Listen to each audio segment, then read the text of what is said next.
Madam President. Majority Leader. Today, every senator will be able to take a clear moral stand. We'll have the chance to proceed to common sense legislation that would move our nation closer to the international mainstream with respect to defending innocent human life.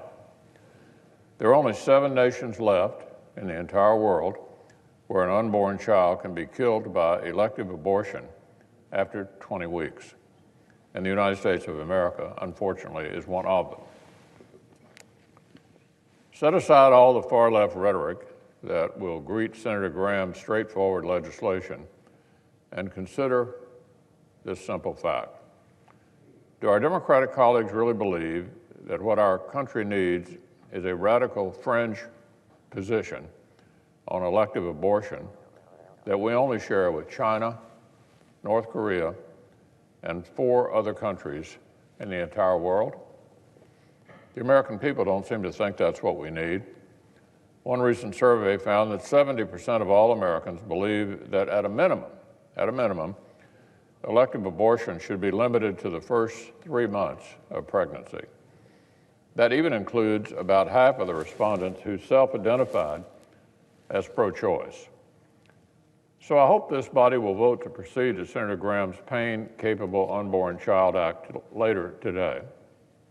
I see no reason why, at the very least, our Democratic colleagues should vote against even proceeding to this legislation and having the debate.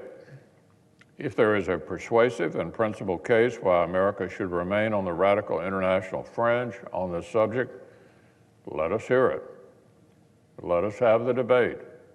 Few Americans agree with that radical position, but let's have the debate.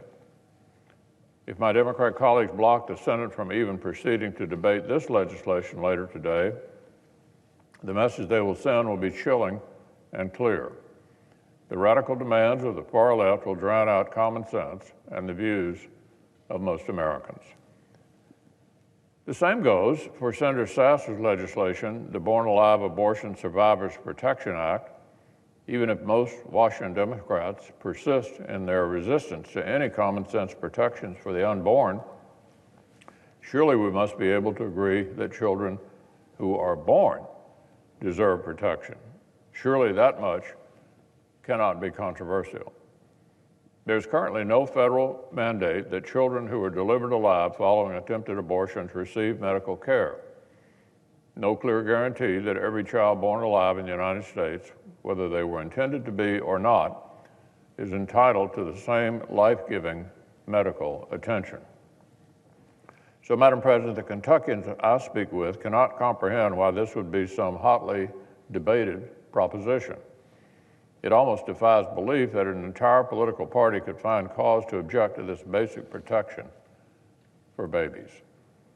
And yet today, we will see whether our Democratic colleagues permit the Senate to even proceed to this legislation. We'll see whether even something this simple and this morally straightforward is a bridge too far for the far left. I would urge all my colleagues, let's advance these bills. Let's take these modest steps. Let's have the courage to say the right to life must not exclude the most vulnerable among us.